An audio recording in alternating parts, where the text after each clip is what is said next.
Hello everyone and welcome back to my Bold and Beautiful 29 YouTube channel. I hope you guys are having a wonderful day. Before we start, please hit the subscribe button and give this video a thumbs up. Brooke may say some words once Ridge saves her from drowning. Ridge lately strengthened his commitment to Taylor by accepting her offer, but they're not going to get a happy ending. Taylor wants to believe that she's Ridge's future, but their engagement is set to fall piecemeal rather. Nick will canonize on Brooke and try to sweep her off her bases. Although Brooke may let herself get dazed for a bit, Nick just isn't the man she's meant to spend the rest of her life with. Ridge is Brooke's fortune rather, so his eyes will open to that fact again. Between Ridge's covetousness over Nick's pursuit and the peril that's ahead for Brooke, he'll have some good reasons to want a reunion. Brooke has an accident coming up that'll be a game changer for her relationship with Ridge. It looks like Brooke will fall into the water and find herself at threat of drowning until Ridge intervenes. Ridge seems poised to deliver Brooke, so she'll be full of gratefulness in the fate. This may feel like fate's way of bringing them back together as far as Brooke's concerned.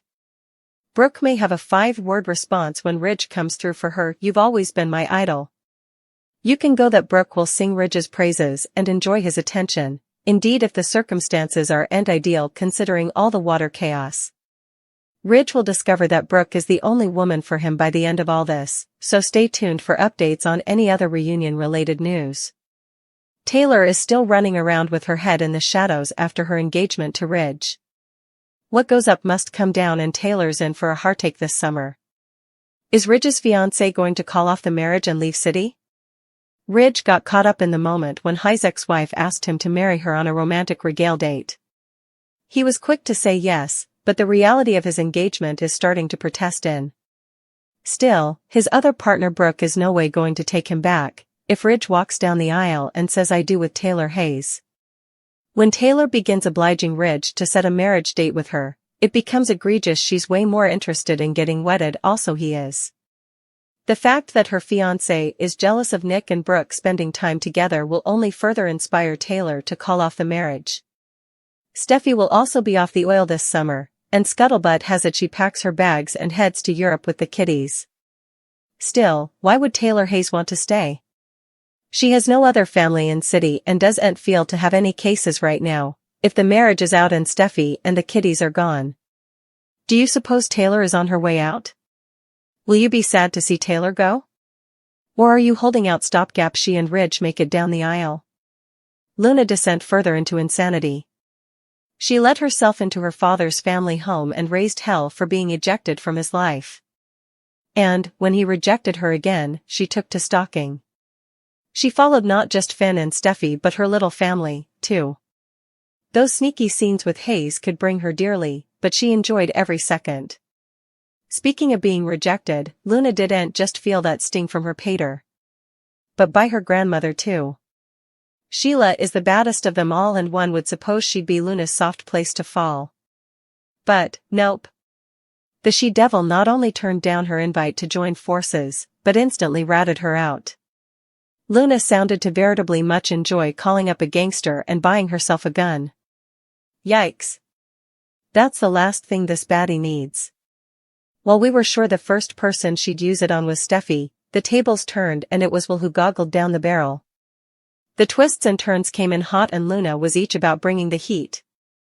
Brooke has been obsessed with Ridge up most of her adult life but this is a lot.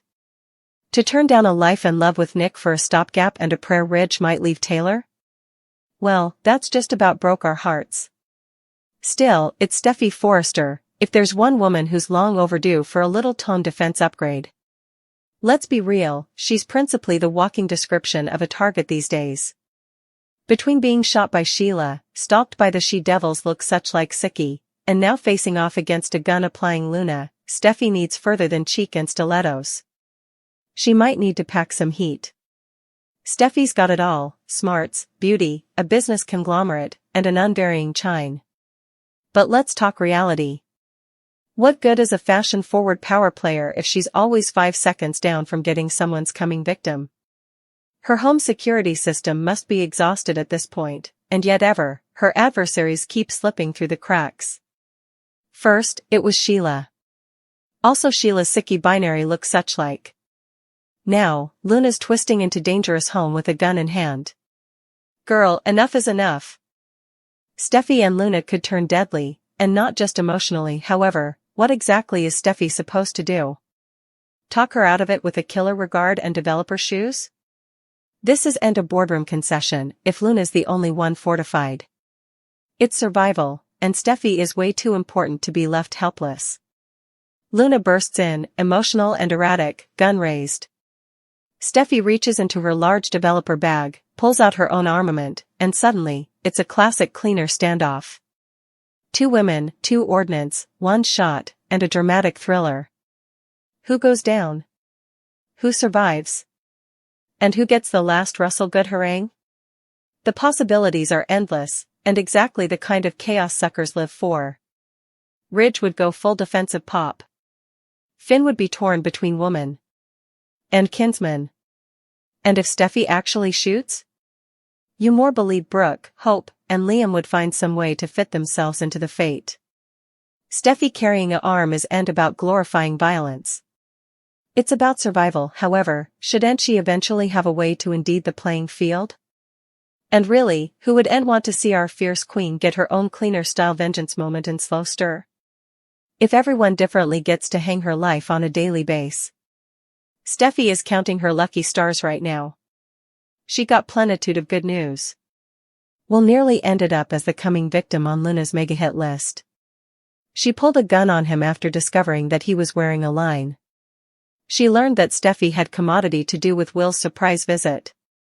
He was trying to expose her. Luna pledged that she'd do commodity to Steffi, which spooked him straight. Will was suitable to escape Luna's apartment before she went full-on lunatic, which, according to the B&B spoilers, she'll do this week.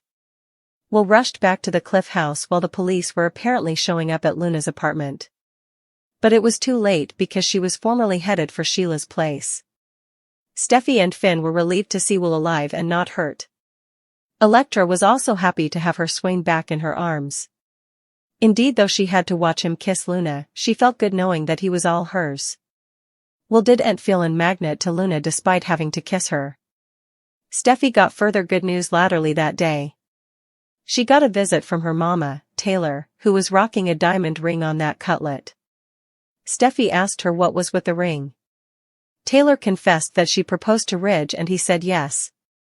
Steffi demanded to hear further good news. Still, with big news comes an indeed bigger trouble. Luna ended up at Sheila's place. She was frantic after Will's visit. She realized that she meddled up big time. Sheila was formerly on the case because she knew commodity like this was going to be.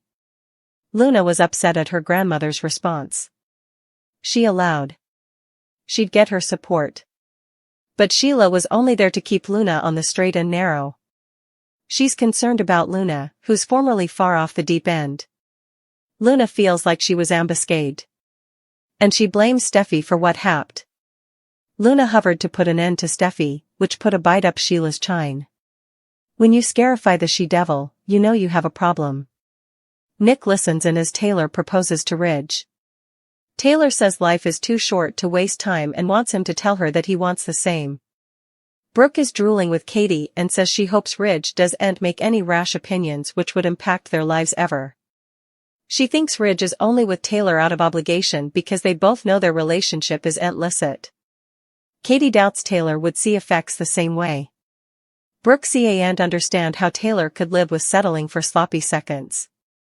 Luna addresses with Sheila about her expedience for a future with Will. She's surprised how long it has taken Will to gutter Elektra. Sheila says her granddaughter will surely not have the same impact. She wants to see Luna happy but thinks his unforeseen change of heart seems kindly strange. Will tells Elektra, Finn, and Steffi he believes he can get Luna to confess her crimes, especially since Chief Baker and his crew will be close by and hearkening in. Chief Baker says he got a leave from the judge and his platoon is on the way with a line.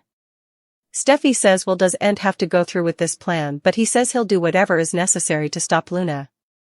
Will is now shirtless and being strapped with a line. In addition, he's to plant a camo camera in Luna's place. Elektra is upset but Will assures her he can handle himself and Luna, although his face seems to betray him.